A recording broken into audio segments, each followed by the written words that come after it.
Bonjour, bien-aimés de Dieu, dans le Christ, je vous salue et je vous accueille encore à suivre ce message que l'Éternel Dieu aimerait nous léguer à ces moments. Pour le nom, c'est Jephté Moneke Oshindi et je partage cette vidéo pour parler un peu de la naissance de Jésus-Christ. Vous savez, dans ce monde, il y a des diversités, des compréhensions du contexte de la naissance de Jésus-Christ, surtout au point où actuellement beaucoup, bien certains, ont tendance à confondre Jésus à un être humain, à un simple prophète et à rejeter la mission de sa venue. Beaucoup, faute de l'incompréhension du contexte de la naissance de Jésus-Christ, n'ont pas la grâce de comprendre ce qu'était la mission de Jésus-Christ en venant sur terre. C'est pourquoi maintenant j'aimerais qu'on parle un peu de la naissance de Jésus-Christ et d'essayer de répondre à quelques questions, surtout à quelques divergences dans les Écritures. Par exemple, au niveau de l'appellation, beaucoup vont croire que Jésus-Christ n'était pas le Messie, vu qu'il a été appelé Jésus et non Emmanuel, comme il était déjà prophétisé par le prophète Isaïe. Beaucoup d'autres vont penser que Jésus était venu seulement pour nous apprendre à pratiquer les bonnes œuvres peut-être. Beaucoup vont penser que Jésus était un simple prophète, il n'avait rien de Dieu, vu que lui-même il a prié Dieu. Beaucoup vont émettre leurs idées et beaucoup vont contredire même ce qu'était la mission de Jésus-Christ. C'est pourquoi, à commençant, j'aimerais qu'on commence un peu à lire dans la prophétie de Isaïe. Dans le livre d'Isaïe, le prophète Isaïe, qui a prophétisé, je crois, 100 ans avant la naissance de Jésus-Christ. Et c'est dans Isaïe chapitre 7, verset 14. Dans ce verset, la Bible dit, car l'Éternel Dieu lui-même vous donnera un signe. L'Éternel Dieu vous donnera lui-même un signe. Et quel est ce signe? La Bible dit, voici, une vierge sera enceinte. La vierge sera enceinte et elle enfantera un fils et on lui donnera le nom d'Emmanuel. Isaïe prophétise la naissance de Jésus-Christ et il montre que Dieu va faire un signe au monde. Pourquoi ce signe? Dieu a vu que le monde était dans la perdition, était condamné à la destruction, était condamné à l'éternité sans Dieu. C'est pourquoi Dieu nous a fait un signe. Dieu est venu à notre secours. Et quel était ce signe? C'était qu'une vierge soit enceinte. Déjà, à partir de là, nous comprenons que la naissance de Jésus n'est pas comme la naissance d'un être humain ordinaire. En fait, Jésus-Christ ne sera pas né comme tous les autres. Personne sur terre n'est né d'une vierge. Parce que pour qu'il y ait naissance d'un enfant, il faut qu'il y ait fécondation. Et pour qu'il y ait fécondation, cela veut dire que la femme qui va concevoir cet enfant ne sera plus vierge, ou bien ne sera pas vierge, ou bien à d'autres termes, il est impossible qu'une vierge tombe enceinte, parce que pour tomber enceinte, il faut connaître un homme. C'est pourquoi la Bible vient nous dire que une vierge sera enceinte. Cela veut dire que il y aura une conception sans l'intervention des gamètes mâles. Donc, il y aura une conception sans l'intervention d'une certaine ou bien d'une quelconque fécondation. En fait, ça sera comme une incarnation. Donc, Jésus-Christ, on ne peut pas dire qu'il est conçu. Il n'est pas conçu comme les êtres humains. Jésus-Christ ne sera pas conçu, mais Jésus-Christ va prendre chair dans une vierge. Il va revêtir la chair dans la vierge. C'est ça un peu ce qui était l'essence de cela. Et d'ailleurs, si nous lisons dans Jean chapitre 1, vers le verset 12, la Bible nous éclaircit, nous dit que cette parole a revêtu la chair et elle a habité parmi nous. Et cette parole, c'était qui? C'était Jésus-Christ, la parole par laquelle Dieu a formé le monde entier. C'est ainsi que Dieu vient dire à Isaïe qu'il nous fera un signe. Et ce signe, c'est que la parole de Dieu va revêtir la chair à travers une vierge. Et est-ce que cela pourrait expliquer certaines divergences d'idées ou bien certaines croyances selon lesquelles Jésus-Christ est un prophète, ou bien Jésus-Christ est un simple envoyé de Dieu? Je crois que non. Et là, nous allons comprendre plus loin dans Ésaïe chapitre 9, verset 5, que Jésus-Christ est Dieu. Jésus-Christ est la parole de Dieu et Jésus-Christ est Dieu. Pourquoi? Parce que dans Ésaïe 9, 5, la Bible dit que l'enfant qui sera né, c'est Jésus-Christ qui sera né de la Vierge. On l'appellera l'admirable, le conseiller, on l'appellera le Père éternel, on l'appellera le prince de la paix. Le Père éternel, c'est Jésus-Christ, c'est Dieu.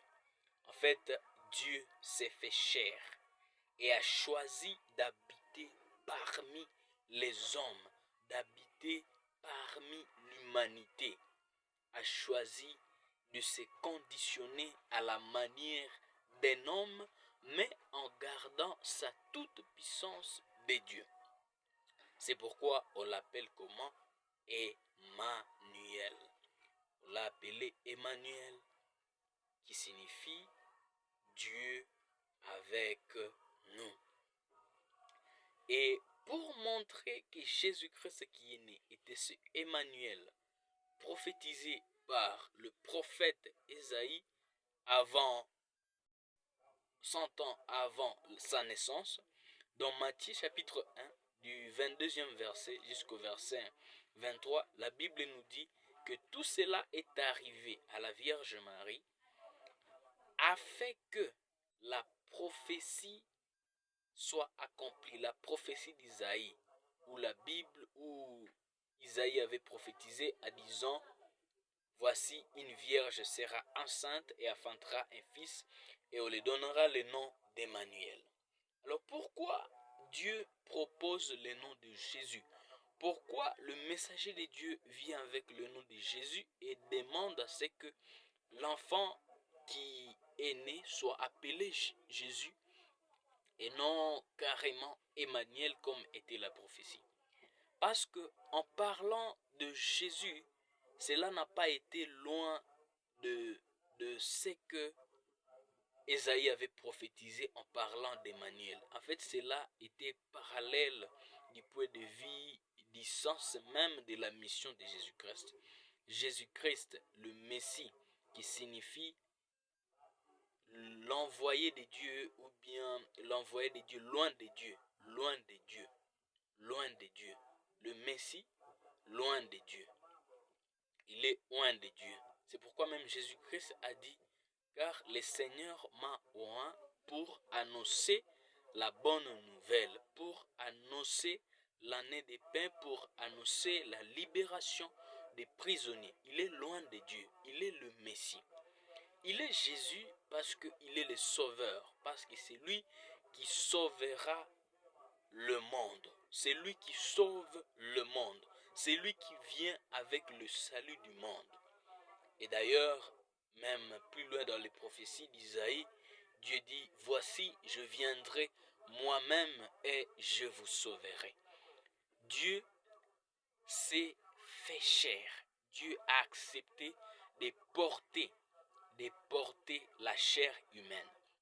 Le problème avec ceux qui n'arrivent pas à croire à la divinité de Jésus-Christ, c'est qu'ils pensent qu'en disant que Jésus est Dieu, on aura évoqué le concept de Dieu, des deux dieux qui existent, ou bien en parlant de Jésus en tant que Dieu, on aura, je ne sais, on aura peut-être blasphémé, mais ce n'est pas ça. Jésus est Dieu et cela est bien vrai. Vous savez, la Bible dit, il n'y a point comme Dieu. Il dit, je suis le seul Dieu et en dehors de moi, il n'y a point d'autre. Alors, Jésus-Christ, la Bible nous dit qu'il avait la manière de Dieu. Il avait la manière de Dieu. Mais il n'a pas choisi de rester dans cette manière de Dieu. En fait, Jésus-Christ était Dieu. Dans les Apocalypses, si vous lisez, Jean parle de Jésus-Christ comme l'agneau de Dieu. Il dit que j'ai vu de ce trône de Dieu, de ces grands dieux qui étaient assis sur le trône, est sorti cet agneau. Est sorti cet agneau. C'est pourquoi Jésus-Christ, il a dit lui-même, c'est de Dieu que je suis venu et c'est vers Dieu que je m'en vais. Plus loin, si nous lisons même dans 2 Corinthiens chapitre 5, commençons vers le verset 17 là, la Bible est en train de dire que Dieu était en Christ, en réconciliant. Dieu était en Christ, en réconciliant le monde avec lui. Dieu a accepté de porter cette chair. En fait, Jésus-Christ, c'est Dieu dans la pure condition de l'homme, mais tout en restant dans sa divinité. En fait, Dieu travaille avec sa parole, en communion avec sa parole, avec Jésus-Christ, avec son esprit, et tout cela pour sauver l'homme. Pour sauver l'homme et sans aucune diversion, ou bien sans aucune distinction de personnalité. En fait, Jésus-Christ va prier Dieu. Jésus-Christ va prier Dieu. Et pourtant, il est Dieu. Et pourtant, il est Dieu. C'est-à-dire que Dieu dans sa Trinité, Dieu dans sa Trinité collabore avec lui-même. C'est pourquoi même dans Genèse, lors de la création de l'homme, je crois que c'est dans Genèse chapitre 2 vers le verset 25, verset 6 là, où Dieu est en train de dire, faisons l'homme à notre image, celui de quoi? Celui de notre semblable. Faisons l'homme à notre image, celui de notre semblable. Mais lors de l'action, la Bible dit, et Dieu a fait l'homme de la terre. Dieu fait l'homme. Dieu fait l'homme de la terre. Celui qui était un nous, celui qui était dans le nous, dans l'ensemble, s'est rétréci pour ne devenir qu'un singulier. Celui qui était dans la première personne du pluriel est devenu le singulier. La troisième personne du singulier.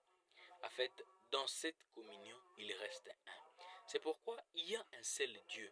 Il y a un seul Dieu qui règne et qui a fait ce monde. Et c'est ce Dieu qui a vu que tu étais pécheur et que tu méritais la condamnation. Mais il n'a pas accepté que tu puisses subir ce sort. Dieu a fait un plan. Et ce plan consistait à faire un moyen de ton salut. Et ce moyen, c'était qu'il puisse abandonner sa manière de divinité, sa personnalité, sa parole, qu'il puisse abandonner sa parole à travers le monde, pourvu que cette parole soit la vie des hommes, pourvu que cette parole soit la rédemption des hommes. Jésus-Christ est venu pour nous redonner la vie, parce qu'il était la parole de Dieu, il était la vie, il était la vie. La parole par laquelle tout a été formé. Et comme nous étions déjà morts, pour que nous retrouvions cette vie, il a fallu que cette parole soit sémée en nous. Il a fallu que cette parole vienne mourir dans notre mort, dans notre condamnation, afin que cette parole soit ressuscitée, afin que cette parole soit régénérée avec nous, étant des gens aussi régénérés à travers cette parole. Cette parole qui nous vivifie. Et c'est cette parole que je t'annonce aujourd'hui. Jésus-Christ est crucifié, qui est venu et qui a donné sa vie pour que tu retrouves la tienne. Tu n'avais pas de vie, tu n'avais plus d'espoir, nous n'avions plus d'espoir. Nous étions condamnés à mort. Mais Jésus-Christ nous a épargnés de ce sort. Sache désormais que tu n'es plus condamné, que tu ne seras plus perdu, tu ne périras plus. Il y a quelqu'un qui a payé les prix pour ton salut. Et c'est Jésus-Christ. Merci. Dieu vous aime.